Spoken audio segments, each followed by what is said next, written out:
আসসালামু আলাইকুম ওয়া রাহমাতুল্লাহি ওয়া বারাকাতুহু।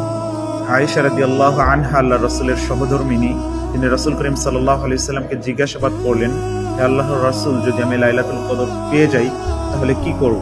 রাসূল করিম সাল্লাল্লাহু আলাইহি ওয়াসাল্লাম বললেন যে তুমি বলবে আল্লাহুম্মা ইন্নাকা আফুউন তুহিব্বুল আফওয়া ফা'ফু আন্নী।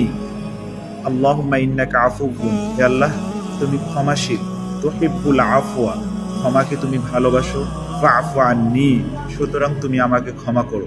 এই দোয়াটি রাসূল করিম সাল্লাল্লাহু আলাইহি ওয়াসাল্লাম আয়েশা রাদিয়াল্লাহু আনহাকে পড়ার জন্য বললেন। দোয়াটি খুবই গুরুত্বপূর্ণ এবং যেহেতু আজকে 21শে রাত্রি, তাই আমরা এই দোয়াটি বেশি বেশি করে পড়ব। 21, 23, 25, 27, 29 কোন রাতকে আমরা লাইলাতুল কদরের জন্য নির্দিষ্ট করব না, কেননা রাসূল করিম সাল্লাল্লাহু আলাইহি ওয়াসাল্লাম বলছেন লাইলাতুল কদর শেষ দশকের বিজোড় রাত্রিতে তোমরা তালাশ করো। কোন রাত্রিকে নির্দিষ্ট করা এটা শরীয়ত সম্মত না।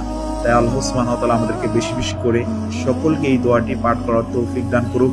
আমরা যে কোনো পরিস্থিতিতে থাকি না কেন, যে কোনো অবস্থায় থাকি না কেন, এই রাতগুলোতে এই দোয়াটি বেশি বেশি করে আমল করার জন্য আল্লাহ সুবহানাহু ওয়া তাআলা আমাদেরকে তৌফিক দান করেন। সকলে বলি আল্লাহুম্মা আমিন। আসসালামু আলাইকুম ওয়া রাহমাতুল্লাহ।